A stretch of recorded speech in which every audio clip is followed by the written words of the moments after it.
한 달 전에 고양이가 발을 삔 일이 있었다. 그래서 중국인 수의가 그것을 치료하는 동안 자기가 고양이를 안고 있어야만 했다. 그때 고양이는 야옹거리며 몸부림쳤다. 그러나 그 미물은 아무것도 이해하지 못했다. 그는 고양이가 사람이 자기를 괴롭힌 것이라고 생각하리라 느꼈다. 고양이는 사람의 아이가 아니므로 아프지 않게 해주었어 하는 따위의 말도 하지 않았으니까. 에밀리 그는 다시 아래층으로 내려갔다. 아주 가까운 뒷골목에 송장 냄새가 희미한 햇빛과 함께 상점 안에까지 스며들었다. 필경 개들이 뜯어먹고 있으리라. 고통 많은 세상 어디에나 있군. 문득 그는 생각했다. 그는 조금 전 체엔을 거절한 자기를 도저히 용서할 수가 없었다. 고문을 받고 비밀을 토해버린 사람처럼 앞으로도 자기는 그럴 것이라는 것을 알고 있었다. 하지만 그러한 자기를 용서할 수는 없었다. 그는 자기 젊음을 배반했다. 자기 욕망과 꿈을 배반한 것이다. 어떻게 배반하지 않을 수가 있단 말이냐. 중요한 것은 가능한 것만을 원하는 것이다. 그런데 그는 가능하지 않은 것만을 원하고 있었다. 체엔을 감추어주고 그와 함께 밖으로 뛰어나갈 것을 뛰어나가자. 나가서 폭력으로 어떤 종류의 폭력이든 폭력으로 폭탄으로 이 처참한 생활을 안갚음하자. 이 세상에 태어난 날부터 지금까지 자기를 독살하고 있는 인생을 똑같이 자기 자식도 독살할 이놈의 인생을 자기 고통은 그래도 참을 수가 있다. 이미 습관이 되어 있으니까. 그러나 자기 자식들의 고통은 참을 수가 없다. 그 애는 알으면서부터 아주 영리해졌어요. 메이가 말한 적이 있다. 마치 우연한 일이라는 듯 체엔과 함께 뛰어나간다. 가방에 감추어둔 폭탄을 하나 꺼내 던진다. 응당 그래야 할 일이었다. 그리고 지금 같은 생활에서는 뜻있는 일이라고는 오직 그것뿐이다. 지금 37살, 앞으로 30년은 더 살겠지. 살다니 어떻게 산단 말인가? 가게에 쌓인 이 레코드를 팔아서 이 보잘것없는 수입으로 루이 시황과 비참한 생활을 같이 나누면서 둘 다 입에 풀칠하기도 힘든 판국이다. 게다가 늙기라도 하는 날엔 지금 37살이다. 사람들은 흔히 돌이켜 기억을 더듬을 수 있는 한이라고들 한다. 그러나 그에게는 돌이켜 기억을 더듬을 여지가 없다. 처음부터 끝까지 처참한 생활의 연속뿐이다. 학교에서는 변변치 않은 학생이었다. 이틀에 한 번은 결석을 했다. 그의 어머니가 편히 술을 마시기 위해 자기 일까지 그에게 시켰기 때문이다. 공장에서는 노동을 했다. 깡패였다. 군대에서는 줄곧 영창생활이었다. 그리고 제1차 세계대전에 참가했다. 독가스의 피해를 입었다. 대체 누구를 위해서? 무엇 때문에? 조국을 위해서라고? 그러나 그는 벨기에 사람도 아무것도 아니었다. 오직 무참히 짓밟힌 인간일 뿐. 그러나 어쨌든 전쟁 중에는 그다지 일을 하지 않고도 먹고 살 수가 있었다. 이어 제대 인도차이나까지 흘러왔다. 여기서 날씨 때문에 육체노동은 하려고도 할 수 없었다. 육체노동은 고사하고 그놈의 기후 때문에 이질에 걸려 죽기 십상이다. 특히 불량배로 알려진 자들이 그러했다. 그가 다시 흘러 결국 부딪힌 곳이 상하이였다. 에이, 빌어먹을 폭탄이다. 그러나 그에게는 아내가 있었다. 그가 인생에서 받은 것이라고는 오직 그 아내뿐이었다. 그 여자는 12달러에 팔렸던 것이다. 그런데 그녀를 산 녀석이 그 여자의 실정이 낮아 그만 내쫓고 말았다. 그래서 그 여자는 먹고 자기 위해서 두려움을 참고 에밀리 그에게로 왔던 것이다. 그러나 처음에는 잠도 제대로 이루지 못했다. 이전에 늘 들어온 것처럼 유럽 사람들은 아주 흉측한 짓을 한다는 공포를 품고 있었기 때문이다. 막상 지내보니 그는 친절한 사내였다. 차츰 부질없는 공포의 구렁에 새어나 안심이 되자 그 여자는 그가 아플 때면 또 돌봐주고 그를 대신해서 일도 하고 무능하고 무력한 그가 공연히 폭발하는 정오의 발작에도 꾹 참고 견디었다. 그 여자는 마치 학대받는 눈먼 개와도 같이 무조건 그에게 헌신적인 애정을 바치며 매달렸다. 남편 역시 자기처럼 학대받는 눈먼 개나 다름없다는 걸 본능적으로 어렴풋이 짐작했던 것이다. 그리하여 지금은 자식도 있다. 이 자식에게 그가 무엇을 해줄 수 있단 말인가? 변변히 먹이지도 못하는 판국이다. 그가 지니고 있는 힘이라고는 남에게 고통을 줄 수 있는 힘뿐이다. 이 세상에서 그놈의 고통이라는 건 하늘의 별들보다도 더 많다. 그러나 그 중에도 무엇보다 가장 고통스러운 것은 이 아내에게 주게 될지 모르는 고통이었다. 즉 죽어가는 그 여자를 남겨두고 자기만 죽어버리는 일이다. 이웃에 살던 굶주린 러시아인이 그랬던 것처럼 그 러시아인은 노동자가 되었는데 너무도 참혹한 가난에 지쳐 어느 날 자살해버렸다. 미친 듯이 화가 치민 그의 아내는 자기와 어린아이 넷을 버리고 죽은 남편의 시체를 마구 때렸다.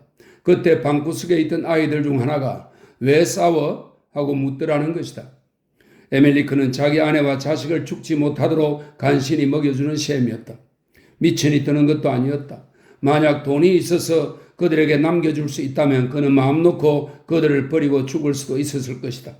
그러나 이 세상은 여태껏 한평생을 두고 발길로 그의 옆구리를 걷어차면서 그를 경멸했던 것처럼 지금에 와서는 그가 지니고 있는, 아니 지닐 수도 있는 유일한 인간으로서의 존엄성인 죽음마저도 그에게서 빼앗아 버린 것이다.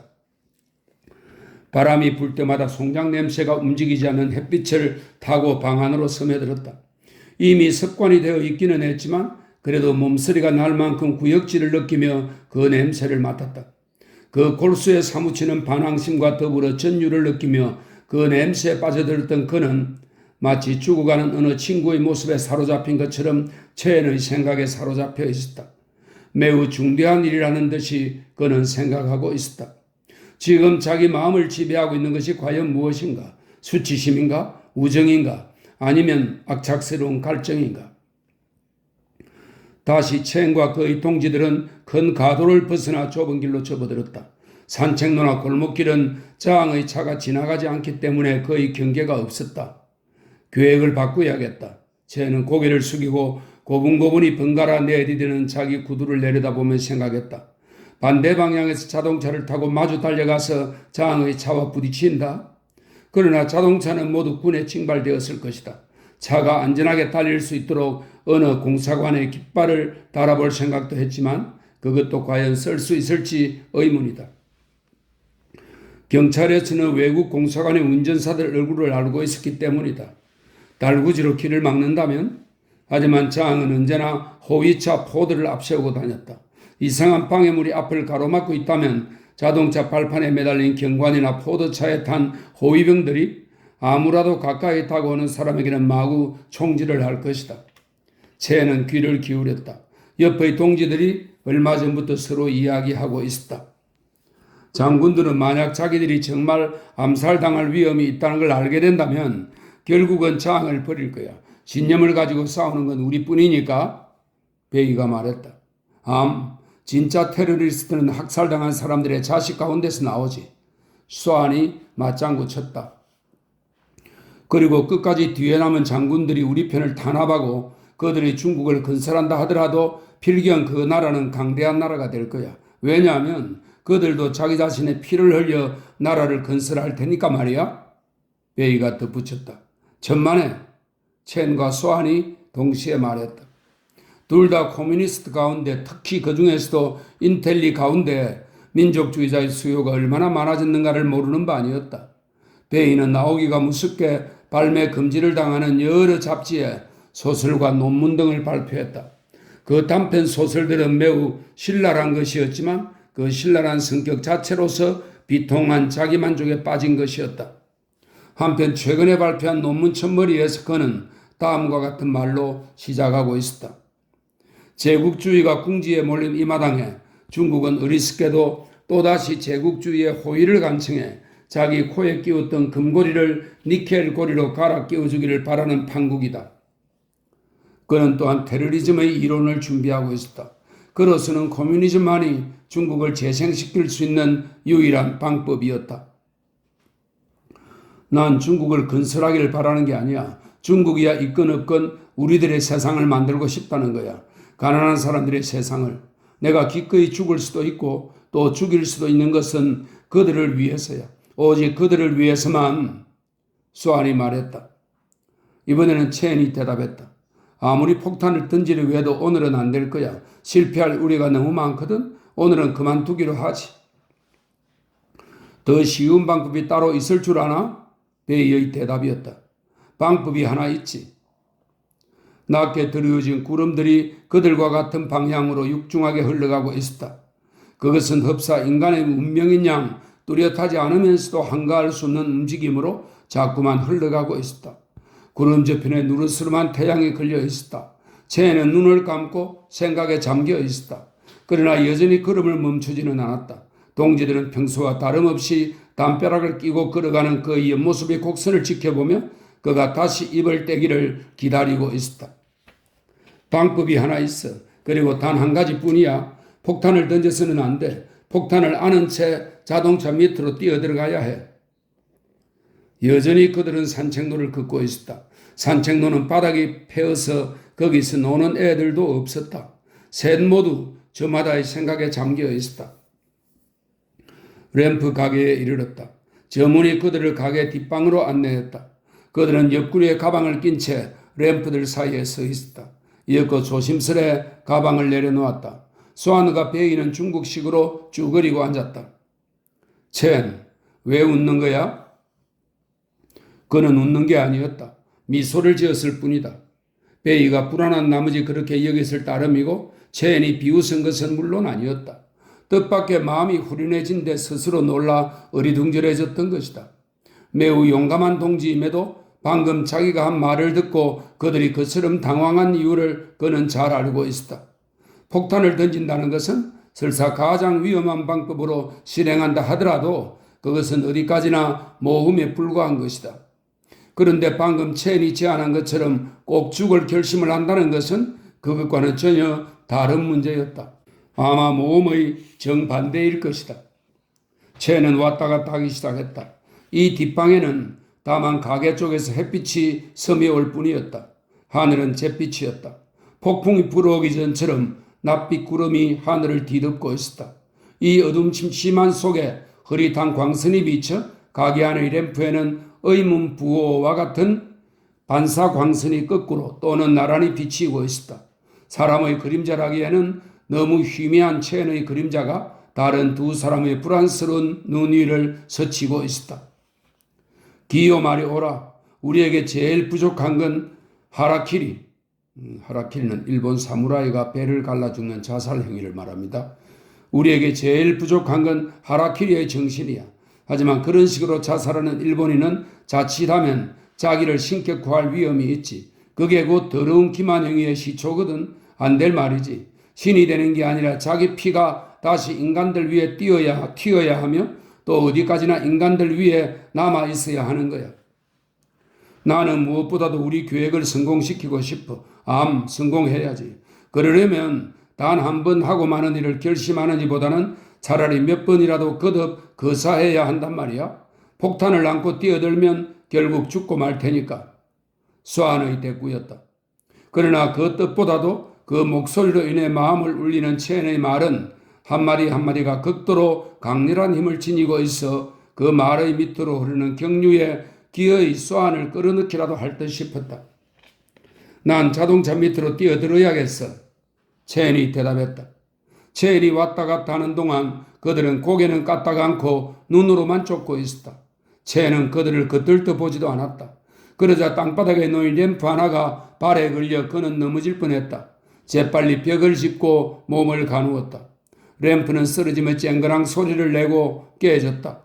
몸을 일으킨 첸의 그림자가 그들의 머리 위를 넘어 맨 위에 놓인 램프들 위에 희미하게 비켜 있었다. 수아는 첸이 자기한테서 무엇을 기대하고 있는지 깨닫기 시작했다. 그러나 자기 자신을 믿지 못해서인지 또는 뻔히 예상할 수 있는 일을 미리 막아버리려는 것인지 그는 이렇게 반문했다. 도대체 뭘 바라는 거야? 첸은 막상 그런 질문을 받고 보니 왜 그런 말을 했는지 자기 자신도 알 수 없었다. 그는 지금 자기가 다투는 상대가 수안이 아니라 자꾸만 달아나려는 자기 자신의 생각인 듯한 기분이 들었다. 이윽고 그는 대답했다. 실수 없이 하고 싶단 말일세. 자넨 베이와 내가 자네를 따르겠노라고 약속이라도 하기를 바라는 거지 안 그래? 내가 기대하는 건 약속이 아니야. 자네들 자신이 스스로 그런 욕구를 느끼는 거야. 램프에 반사되고 있던 빛이 차츰 꺼져가고 있었다. 창문이 없는 이 방 안에서도 점점 어두워지고 있다는 것을 알 수 있었다. 아마도 바깥 하늘은 구름으로 뒤덮인 모양이었다. 채는 문득 지조로 노인의 말이 생각났다. 죽음이 다가오면 그러한 정열은 남에게 전해주고 싶어지는 거다. 그 순간 문득 그는 깨달았다. 소안 역시 깨닫고 있었다. 자넨 테러리즘을 일종의 종교로 만들려는 건가? 이렇게 주고받는 말들은 채연이 그들에게 바라는 것을 표현하기에 너무도 공허하고 어리석으며 약한 것이었다. 아니, 종교가 아니야. 인생의 의미지. 채연은 격렬한 손으로 무언가를 꽉 움켜쥐는 듯한 신용을 했다. 그의 생각 역시 그의 숨결처럼 할딱이고 있는 성 싶었다. 자기 자신의 완전한 파악이랄까? 그는 여전히 꽉 움켜쥐는 손짓을 하며 말을 계속했다. 자기 자신을 꽉 껴안고 꽉 한 손으로 또 한 손을 꼭 쥐듯이 이렇게. 그러고는 힘껏 자기 손을 쥐며 이것도 아직 멀었어. 마치 그는 여기서 문득 말을 끊고 부서진 램프 유리 조각을 하나 집어들었다. 커다란 세모꼴의 반짝이는 파편이었다. 그것으로 자기 허벅다리를 콱 찔렀다. 그 띄엄띄엄 들리는 격정적인 목소리에는 어딘가 야성적인 확신이 서며 있었다. 그러나 흥분에 사로잡혔다기보다는 자기 흥분을 억제하고 있는 듯이 보였다. 조금도 미친 것은 아니다. 지금 두 사람에게는 그가 거의 보이지 않았으나 그는 그 어둑어둑한 방안을 혼자 가득 채우고 있는 듯 했다. 수아는 겁이 나기 시작했다. 첸, 나는 자네만큼 총명하지 못해. 하지만 나로선 그건 안 될 말이야. 난 전에 아버지가 두 손이 묶여서 매달린 채 감추어둔 주인의 돈을 내놓으라고 등등굴로 배를 마구 얻어맞는 광경을 본 적이 있어. 아버지가 돈을 가져간 것도 아닌데 말이야. 내가 싸우는 것은 억울한 우리 동지들을 위해서지 나 자신을 위해서는 아니야. 그들을 위해서 싸운데도 지금 죽음을 각오하는 것보다 더 좋은 일을 할 수는 없어. 어떤 사람도 죽음을 택한 사람만큼 효과적인 일을 할 수가 없거든. 만약 우리가 그런 각오만 있었더라면 아까도 장을 놓치진 않았을 거야. 자네에게도 아마 그게 필요할지 모르지. 하지만 난 모르겠어. 하고 그는 몸부림쳤다. 지금 내가 자네 계획에 동의한다면 이런 생각이 들 거란 말이야. 모든 사람을 위해서 죽는 게 아니고 실은 방하는 거에 캄캄했지만 그래도 오후의 흐릿한 햇빛이 아주 사라지지는 않고 아직 남아있었다. 실은 자네를 위해서 하고 있는 거라고 말이야. 코를 찌르는 석유 냄새에 채는 문득 폭동 전날 보안서를 불사르던 때의 휘발유통 생각이 떠올랐다. 그러나 모든 것이 그에게는 과거 속에 잠겨 있었다. 소안의 존재까지도. 그는 이미 자기 뒤를 따르려 하지 않으니까. 그러나 지금 첸의 생각이 보여주는 그의 의지만은 그것만은 무로 돌아가지 않는 것이었다. 그것은 또한 저주받은 심판자들을 복수에 사로잡힌 족속을 만들겠다는 의지였다. 그 테러리즘의 의지가 지금 그의 가슴 속에 탄생하고 있었다. 모든 새로운 탄생이 그러하듯이 그를 갈기갈기 찢고 그를 미칠 듯이 흥분시키면서 그것은 자기 앞에 있는 어떤 인간의 존재도 그대로 참을 수 없는 광포한 흥분이었다. 자네는 글줄이나 쓰니 무엇라고 설명을 할 수 있을 테지? 베이는 말없이 안경을 닦고 있었다.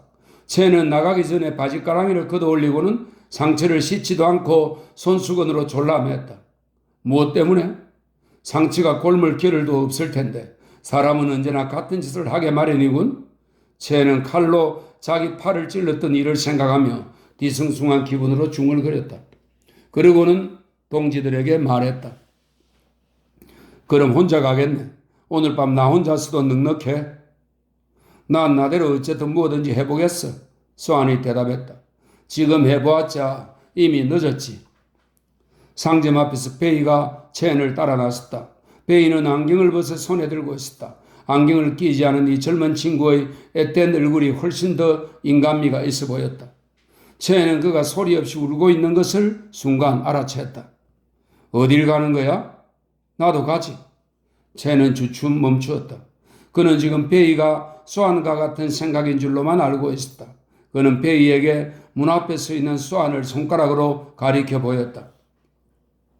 난 자네와 같이 갈 테야. 베이가 우겼다. 베이는 될수록 말을 하지 않으려고 애썼다. 소리를 죽여가며 흐느끼리라고 턱 밑의 목청뼈가 연방실룩거려 목소리까지 이상하게 변했다. 안 돼. 오늘은 내게 맡기고 자넨 보고만 있어. 채는 베이의 팔을 움켜쥐었다. 보고만 있으란 말이야. 또 한 번 누웠다.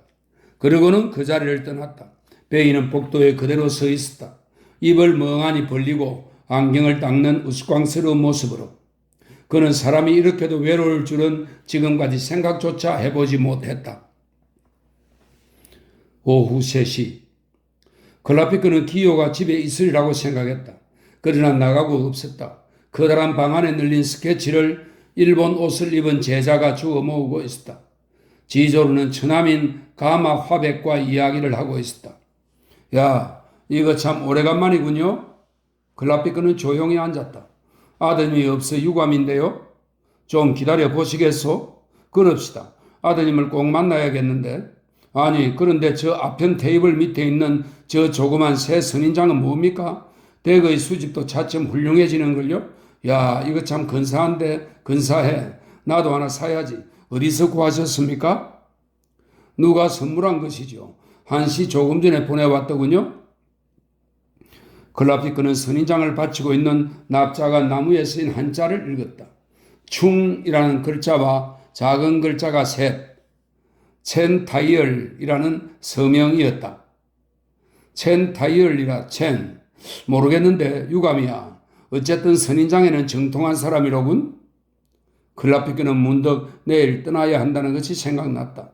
그는 떠나기 위한 돈을 마련해야겠다. 선인장을 살 처지가 아니었다. 군대가 점령하고 있는 도시에서 갑자기 미술품들을 팔아 돈을 만든다는 것도 불가능했다. 게다가 친구들은 모두가 가난뱅이들이었다. 그리고 페라는 어떤 핑계를 대해서라도 돈을 내놓지 않으려 할 것이다. 다만 그에게 일본인 화가 가마가 오면 수채화 몇 폭을 사달라고 부탁한 일이 있었다. 그 수수료가 몇십 달러 정도. 기요가 집에 있어야 했을 텐데 오늘은 누구와 약속이 많은 모양이죠? 지조로가 말했다. 아마 그런 약속들은 지키지 않는 게 좋았을 텐데. 클라피크는 이렇게 중얼거렸다. 그는 그 이상 아무 말도 하려고 하지 않았다. 지조로가 기요의 행동에 대해서 얼마나 알고 있는지 클라피크는 통 짐작이 가지 않았다. 그러나 상대방이 아무 질문도 하지 않는 것이 비위에 거슬렸다. 아시겠지만 이건 매우 중대한 일입니다. 기요에게 관계 있는 일이라면 모든 것이 내게는 중요하지요. 지금 곧 400, 500달러를 어디서 구할 도리가 없을까요? 지조로는 쓸쓸한 미소를 지었다. 클라피크도 그가 가난하다는 것을 알고 있었다. 지조로가 가지고 있는 미술품을 팔기로 성낙한다 하더라도 그럼 푼돈이라도 벌어야지. 남작은 생각했다. 그는 다가서서 긴 의자 위에 널려있는 묵화들을 들여다보았다. 그는 일본의 전통적인 미술을 세잔이나 피카소와 관련시켜 비판하지 않을 만한 식견은 가지고 있었지만 오늘은 어쩐지 일본화가 싫었다. 정적의 운치란 지금의 그처럼 쫓기는 사람에게는 너무도 약한 것이다. 산속에 외로이 깜빡이는 불빛이라든지 쏟아지는 빛발 저편에 뽀얗게 사라지는 시골길이라든지 눈 덮인 벌판 위를 날아가는 백로대 따위 모두 하나같이 애수가 행복을 마련하고 있는 그러한 세계였다. 클라피크도 천국은 쉽사리 상상할 수가 있었다. 그 천국의 문턱에 잠시 발을 멈춰야 할 테지만 지금의 그로서는 그러한 세계가 존재한다는 것조차 못마땅했다. 이건 참 절세의 미인인걸. 나체에다 색정적이고 하지만 정조대를 차고 있군. 페랄에게는 안성맞춤이지만 내 취미에 맞지 않아. 클라피크는 이렇게 떠벌리면서 그중 4폭을 골라서 가마의 제자에게 페랄의 주소를 받아 쓰게 했다. 당신은 우리 서양 미술을 생각하기 때문에 그렇지요. 서양 미술과는 완전히 다르니까요. 지조로가 말했다. 가마씨, 어째서 그림을 그리시죠? 늙은 화백은 이렇게 묻는 클라피크를 호기심에 찬 눈길로 바라보고 있었다. 자기 제자처럼 일본 옷을 입고 있는 화백의 벗어진 머리가 햇빛을 받아 번들거렸다. 이때 제자가 스케치를 옆에 놓고 와서 통역을 했다. 이러한 대답이었다. 선생님은 이렇게 말씀하십니다. 첫째로 내 아내를 위해서, 아내를 사랑하니까 라고요. 아니, 누구 때문이 아니라 무엇 때문이냐고 물은 거예요. 선생님 말씀이 설명하기 곤란하시답니다. 즉 이렇게 말씀하십니다. 내가 유럽에 갔을 때 미술관을 구경했다. 서양의 화가들은 사과를 그리면 그릴수록 비록 그들이 걷는 선이 어떤 사물을 나타내고 있지 않을지라도 그들은 자기 자신을 이야기하고 있다. 그런데 나로서는 중요한 것은 나 자신이 아니라 세계인 것이다 라고요. 이때 가마가 다시 한마디 했다. 너그러운 노부인 같은 그의 얼굴에 순간 그의 남이 알아보지 못하리만큼 부드러운 표정이 가비의 스쳐갔다. 선생님은 이렇게 말씀하십니다. 우리들에게 그림이라는 것은 아마 당신 내가 인정이라고 부르는 것과 같을 것이다 라고요. 요리를 담당하는 다른 제자가 술잔을 가져다 놓고 곧 물러갔다. 가마가 다시 말을 이었다. 선생님 말씀이 만약 그림을 못 그리게 된다면 장님이 된 것 같을 것이다. 아니 그보다도 더 외로울 거라고 하십니다. 잠깐. 글라피크 남자는 한쪽 눈을 뜨고 다른 한쪽 눈은 감은 채 집게 손가락으로 화백을 가리키며 말했다. 만약 의사가 당신은 불치의 병에 걸렸다. 석 달밖에 못 산다고 한다면 그래도 그림을 그리시겠소? 선생님께서는 죽음이 임박한 것을 안다면 더 잘 그릴 수 있을 거라고 생각하신답니다. 그렇다고 화법을 바꾸는 것은 아니라고 말씀하십니다. 더 잘 그리다니? 어째서? 지조로가 물었다. 그는 속으로 줄곧 기호 생각을 하고 있었다. 글라피크가 들었음에 던진 한마디로 그는 벌써 불안해졌던 것이다. 그는 오늘 같은 날에 정적이니 무언이 하는 건 거의 무례한 일인걸 하고 말했던 것이다. 가마가 지조로에게 대답했다. 지조로 자신이 통역했다. 그는 이렇게 말하고 있어. 내게는 두 가지 웃음이 있다. 즉 내 아내와 내 딸의 웃음이다. 내가 다시는 보지 못하게 된다 하더라도 나는 그 미소를 생각할 수 있을 것이고 더욱 비애를 좋아하게 될 것이다. 세계란 우리 일본 사람이 쓰는 글자와 같은 것이다. 기호와 꽃 자체, 그 꽃과의 관계는 바로 이 꽃과 다른 어떤 것에 대한 관계와 같은 것이다. 모든 것은 기호다. 기호에서 구체적인 사물로 향한다는 것은 세계를 보다 깊이 파악하는 것이며 신을 향하는 것이다. 즉 그가 생각하는 바로는 죽음이 다가오면 잠깐 뭐라고 했더라? 지조로는 가마에게 다시 묻고는 통역을 계속했다. 오라, 참 그랬군. 그가 생각하는 바로는 죽음이 다가오면 아마 모든 것에 충분한 정열과 비애를 불어넣을 수가 있을 테니까 자기가 그리는 모든 형상들이 이해하기 쉬운 기호로 되고 그것이 뜻하고 있는 것이 뚜렷이 드러나게 될 거라는 것입니다. 글라피크는 고통을 부정하는 인간을 눈앞에 보니 어쩐지 오히려 비통한 기분이 들었다. 그는 지조로가 통역을 하고 있는 동안 가마의 그 너그러운 고행자 같은 얼굴을 유심히 지켜보며 귀를 기울이고 있었다. 팔꿈치를 옆구리에 착 붙이고 두 손을 모아진 글라피크는 얼굴의 영리함을 나타내 보일 때마다 흡사 추위에 바르르 뜨는 처량한 원숭이 모습을 방불케 했다. 아마 당신 질문이 서투른가 봅니다. 지조로는 이렇게 말하고 나서 가마에게 일본말로 뭐라고 매우 짤막하게 말했다. 지금까지 가마는 즉시 대답을 했는데 이번에는 깊이 생각해보는 눈치였다. 무엇을 물었습니까? 글라피크는 나지막이 물어보았다. 만약 의사가 그의 아내의 생명을 구할 수 없다고 한다면 어떡하겠느냐고 물은 거요. 선생님은 그런 경우 의사를 믿지 않을 거라고 하십니다. 요리를 담당한 제자가 다시 들어와서 접시에 술잔을 담아가지고 나갔다. 그 제자의 서양식 옷차림이며 그 웃음, 잔뜩 마음이 들뜬 듯이 보이는 몸짓과 그 공손한 태도에 이르기까지 이 모든 것이 지조로에게도 좀 이상하게 보였다. 그러자 가마가 나지막이 뭐라고 한마디 했지만 남아있는 제자는 그 말을 통역하지 않았다. 일본에서는 저렇게 젊은 사람들은 절대로 술을 마시지 않지요. 그래서 이분은 제자가 취한 것을 보고 기분이 상한 겁니다. 지조로가 설명을 붙였다. 벼랑간 지조로의 눈이 멍청해졌다. 바깥문이 열리는 소리가 들린 것이다. 이어 발소리가 났다. 그러나 기호는 아니었다. 그의 눈빛이 다시 또렷해지며 가마의 눈을 똑바로 쳐다보았다. 그래, 부인이 죽으면 어쩔 테요? 지조로가 지금까지 유럽인과 이런 얘기를 주고받은 적이 있을까? 그러나 그 늙은 화가는 그들과는 딴 세상 사람이다. 대답하기 전에 그는 한참 동안 쓸쓸한 미소를 지었다. 입술로 웃는 것이 아니고 눈으로 웃는 미소였다. 사람은 죽음과도 서로 통할 수 있지. 그게 가장 힘든 일이긴 하지만 그러나 아마 그게 인생의 의미가 아닐까?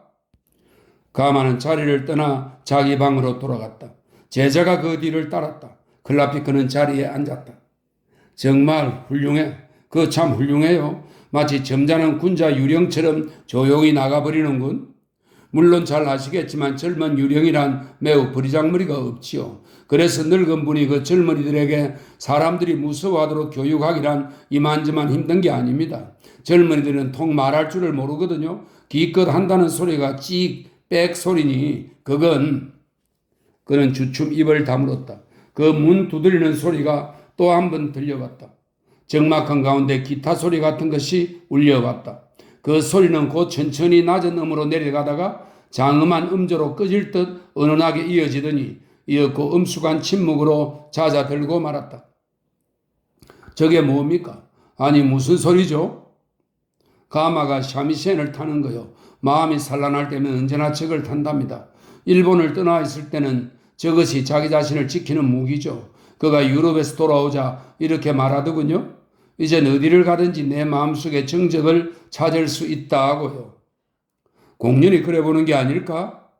클라피크는 정신없이 이런 질문을 했지만 실은 바짝 귀를 기울이고 있었다. 그의 생명이 아마도 위험에 처했는지도 모르는 이때에 그가 자신이 위험에 빠졌다는 것을 실감할 만큼 자기 자신에게 관심을 가지는 일은 극히 드물기는 했지만 그렇게도 맑은 음조는 그의 가슴 속에 청춘 시절 자기 생활의 전부였던 음악에 대한 사랑과 자기 청춘 자체를 그리고 그 청춘과 함께 사라져버린 행복을 불러일으켜 주어 새삼스레 마음이 산란해지게 만들었다. 또다시 발소리가 났다. 어느새 기요가 방 안으로 들어오고 있었다. 기요는 클라피크를 자기 방으로 데리고 갔다. 소파, 의자, 책상, 그리고 사면의 흰 벽 등이 한눈에 보아 일부러 간소하게 꾸민 방이란 걸 알 수 있었다. 방 안은 몹시 더웠다. 기요는 웃옷을 벗어 소파에 던지고 스웨트 바람이 되었다. 클라피크가 입을 열었다. 이봐요. 내가 방금 정보를 들은 게 있는데 이건 정말 귀담아 듣지 않았다가는 큰 코 다쳐요? 만약 우리가 내일 밤까지 이곳을 뜨지 않는다면 목이 달아나는 판이요. 정보라니? 어디서 나온 겁니까? 경찰에서? 맞았어. 물론 그 이상 자세히 얘기할 수는 없어. 하지만 이건 중대한 문제야. 그 산둥어의 관할권이 탄로 났거든? 그렇다고 당황할 건 없고 어쨌든 48시간 안으로 뜨시오. 기요는 우리가 이긴 이상 이미 그것이 범죄일 수는 없습니다 라고 말하려다 그만 입을 다물고 말았다. 노동운동이 탄압받으리라는 것은 너무나 뻔한 일이어서 새삼스레 놀라지도 않았다. 문제는 국민당과의 분열에 있었다. 이 점은 클라피크 같은 사람이 짐작할 리 만무했다. 만약 클라피크가 쫓기고 있다면 그것은 산둥호가 커뮤니스트들 손에 점령된 바람에 그도 커뮤니스트의 한패로 몰린 때문일 것이다. 어떻게 할 작정이요? 클라피크가 말을 이었다. 우선 생각해 봐야지요. 그 참 기가 막힌 생각이야. 그런데 도망갈 돈은 있나? 기요는 빙긋 웃으며 어깨를 으쓱했다. 도망칠 생각은 없어요. 잠깐 쉬었다가 다시 말을 이었다. 물론 그렇다고 당신의 정보가 나에게 무엇보다도 중대하다는 걸 부인하자는 건 아닙니다. 도망갈 생각이 없다? 그럼 죽여달라고 가만히 있겠단 말이요? 글쎄, 그런데 당신은 떨 생각이십니까? 무엇 때문에 내가 여기서 우물쭈물하겠소? 얼마나 필요하십니까? 300이나 400. 얼마쯤은 드릴 수 있겠죠. 될 수 있으면 도와드리고 싶습니다. 그렇다고 당신이 듣고 온 정보의 대가라고 생각하시면 곤란하지만 클라피크는 씁쓸한 미소를 지었다. 기요의 섬세한 마음씨를 모르는 바 아니지만 이런 경우의 자기 처지에 자존심이 상하지 않을 수 없었다. 오늘 밤에는 어디 계시겠습니까? 기요가 다시 입을 열었다. 아무데고 자네가 정하는 대로 가지. 그럴 필요는 없습니다. 그럼 블랙캣으로 할까? 난 여기저기서 돈을 좀 마련해야 하니까. 좋습니다. 그 술집은 외국 조계 안에 있으니까 중국 경찰은 없겠지요. 여기보다는 붙들려 갈 위험도 적고 거긴 사람들이 덜 끌으니까. 그럼 제가 11시에서 11시 반 사이에 거리로 가겠습니다. 그러나 늦으면 안 됩니다. 나는 곧이어 딴 약속이 있으니까요. 클라피크는 선뜻 시선을 돌렸다. 절대 어길 수 없는 약속이. 그런데 블랙캣이 문을 닫지는 않겠죠?